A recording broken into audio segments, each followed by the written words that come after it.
Ces visages vous sont familiers et sont connus dans le monde entier. Ils ont porté les couleurs des clubs les plus prestigieux de la planète.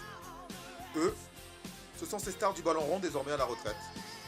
Les anciennes gloires qui se sont donné un petit rendez-vous à Moscou pour disputer la Coupe des légendes 9e du monde. Organisée depuis 2009, la Coupe des légendes accueille cette année 5 nations européennes et une sélection de stars mondiales. L'occasion de revoir par exemple la célèbre tignasse de Pierre Van Hooydonk, l'ex-star du Benfica Simão Sabrosa, l'immense Jens Lallemand, ou encore Damian, qui est venu sans sa sœur Hilary. Et que dire de Zambrotta et Del Vecchio, toujours aussi romantique, Commedia dell'arte oblige. Côté français, coucou, revoilà Vincent Candela, l'ancien Romain par ailleurs très discret dans les médias. Venu sans son frère jumeau Ronald, Franck Debourg avait l'air particulièrement heureux d'être là. It's nice to see some familiar faces here, you know, legends, and where I played with or played against. It's a long time, you know. I had an Achilles tendon injury, and it's my first time that I can play a little bit again. So I'm very happy. When you're a football player, you always, still when you can, you want to play football, and so this kind of tournament was very well organized. You want to participate. Très bien organisé en effet. C'est qu'avec la Coupe du Monde qui se profile, le football est devenu une cause nationale en Russie. Футбол обожаю. Команду, я болею за «Зенит», ну а иностранные Барселона, Бавария. Certes, la présence de glorieux anciens dans la capitale russe est un événement en soi.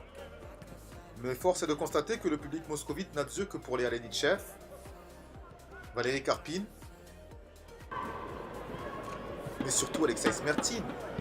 Nous parlons bien là de l'ancien milieu de terrain des Girondins de Bordeaux, devenu aujourd'hui ambassadeur officiel de la Coupe du Monde 2018 pour son pays. Rien que ça. Passe bien au niveau des stades, organisation et tout, infrastructure. Voilà, on attend parce que c'est pour notre équipe, si vous savez bien sûr, parce qu'on n'a pas de jeux, on n'a pas de matchs officiels. Privé de matchs officiels pendant 2 ans, la Russie sera particulièrement observée pendant la Coupe des Confédérations. Il faut jouer comme général préparation avant la Coupe du Monde. Voilà, c'est très important pour notre équipe, pour gagner, pour sentir voilà, quelque chose très important parce que au niveau des résultats, c'est pas très important, mais par contre au niveau des jeux, c'est très important pour notre équipe. Ça, c'est organisation, bonne organisation et bien sûr motivation. Il y a fort à parier que la sélection dirigée par Stanislas Cherchechov signerait des 2 mains et les yeux fermés pour disputer le 2 juillet prochain la finale de la Coupe des Confédérations face à l'Allemagne. De là à la remporter par 8-2 comme les légendes russes, le rêve est toujours permis. Parmi les légendes, mention spéciale à Gaizka Mendieta qui a donné l'impression de pouvoir encore jouer au plus haut niveau. Impressionnant.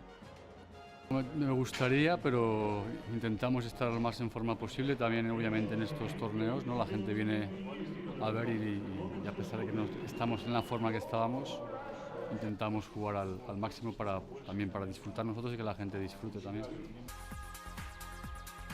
Non, le public moscovite n'a pas profité, il a même savouré.